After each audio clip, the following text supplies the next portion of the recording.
What is up, guys? Welcome to the All Things Christian Rock YouTube channel. This video is going to be part one of a three-part series I am doing this week that has been inspired by tons of bands reuniting this year. So make sure to subscribe so you can also check out those other two videos when they come out. Or if it's been long enough, go ahead and just check out the channel and check them out, but subscribe anyways. So like I said, this video is inspired by tons of bands that have been reuniting this year. You got My Chemical Romance, Rage Against the Machine, Tears for Fears.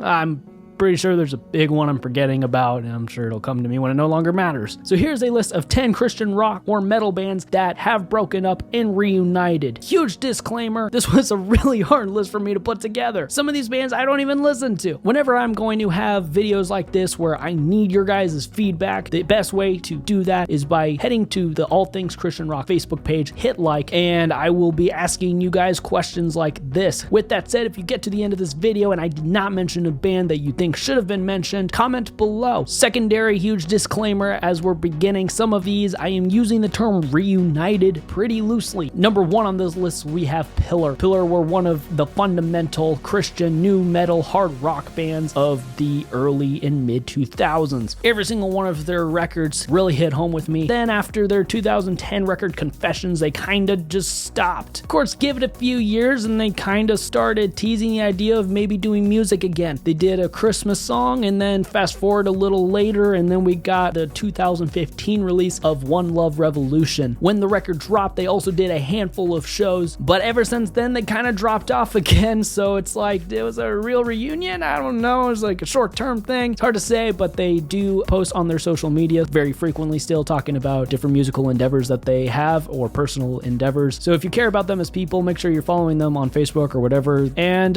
keep our fingers crossed that we get some more Pillar someday. Number two on this list kind of falls in the same category. It's Haste. They were one of the gateway bands for me getting into metalcore. 2010, 2011 is when they broke up. But fast forward a few years and they did a reunion show with the original lineup playing the first two records. What ended up coming out of that was the 2015 release of Coward, which featured all 9 members of Haste the Day. By the time Haste the Day started and ended, the only member who remained the same was the bassist. It was a kind of a lackluster record because it kind of was all over the place. I believe the record was also produced by their second vocalist. It's not my favorite sounding record. And then they didn't really capitalize on it and kind of fell back into the pit of pretending that didn't even happen. Number 3 on this list is As I Lay Dying. Oh, let's go over the controversy. In 2012, 2013, whichever it was, when Tim Lambesis was arrested for attempting to hire a hitman to kill his estranged wife, the Christian community kind of just stopped acknowledging or accepting them at all. Everyone else in the band kind of went on to start another group called Woven War, who are a fantastic band, but for whatever reason, they never really picked up. Just this year, they came back with Shaped by Fire, which might be my new favorite record by them. Since the reunion, since they're signing with their new record deal, they have not made any kind of official statement as to where they fit religiously. However, I think there's a lot of religious undertones on Shaped by Fire. All of those rumors that everyone in the band became atheists was debunked, and Tim Lambesis is on the right path. I do genuinely believe that he is trying to get his life back together and find his way back to God and at least better himself as a person, and I believe it's the right thing for us to forgive anyways. So continuing with the controversy, number 4 is Under Oath. Under Oath were one of the defining bands. If you listen to this kind of music and you didn't listen to Under Oath, you were a poser. They were another one of those bands that over the course of time, basically all of the original members were gone, and they were wanting to kind of go into the weird categories of metalcore that now we see bands like the Devil Wears Prada in. It just kind of wasn't the same anymore, so they kind of disappeared for a few years only to reappear and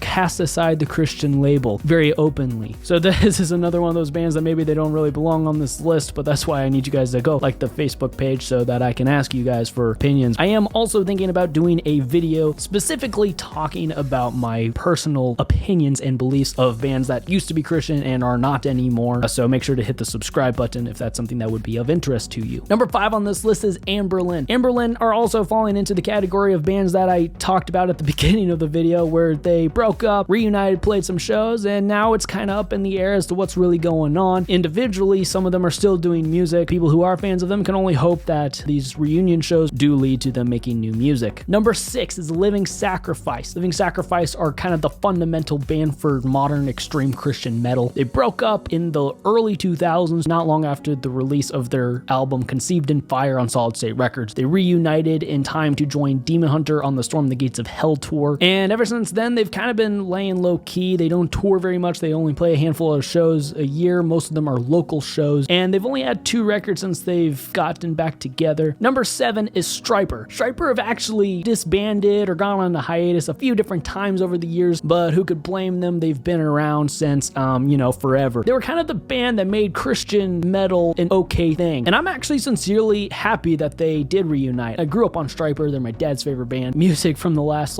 15 years or so is some of their best work. If you want to go check out their newer music, don't expect it to just sound like your stereotypical 80s glam metal, because they definitely do have some heavier influence. Number 8 is Audio Adrenaline. I'm really going in blind with this one because Audio Adrenaline were no longer relevant by the time that I started listening to music really at all. I was aware of their reunion. I was aware that Kevin Max, previously of DC Talk, was taken on as their new vocalist. And the songs that I have heard by them since the reunion are pretty solid. I will mention though, it is a huge genre switch, and that's kind of okay with me too. Number 9 is DC Talk. This is another one that doesn't really count. The Christian rock scene needs better reunions. DC Talk were one of the fundamental bands for Christian rock, Christian hip hop, new metal, everything. Went on to indefinite hiatus in 2000, I think, as everyone kind of went off and did their own things. Michael Tate and Kevin Max had their own solo music, and Toby Mac, obviously. Michael Tate is now in Newsboys. However, DC Talk has done a couple cruises now where they have gotten those guys back together, played their old songs. DC Talk has featured on some Toby Mac jams, and there are some rumors circling that there's going to be a new album, and I really hope that's true. All right, the last band on this list is a band that also doesn't really count. Your Memorial were one of the coolest hardcore bands in the Christian hardcore scene. They had disbanded and had been inactive for a while. However, feeling insincere about the way that it was done, they came back, they made an awesome sounding EP, and did, I believe, a handful of farewell shows. So that's about all I got for you in this video. Obviously, the Christian rock and metal scene needs better reunions. If there's a band that you like that you think I missed, comment below, and make sure to head over and like the Facebook page so that when I make videos like this, I can ask for your guys' opinion. And make sure to hit the subscribe button, because part 2 of this series is going to be 10 bands that I think should be reuniting. And this is one that I have asked about your guys' opinion, and I'm really satisfied with this list. Some of it's my own opinion, and some of it's stuff that I've asked you guys about. So thanks for watching, and until next time, peace and God bless.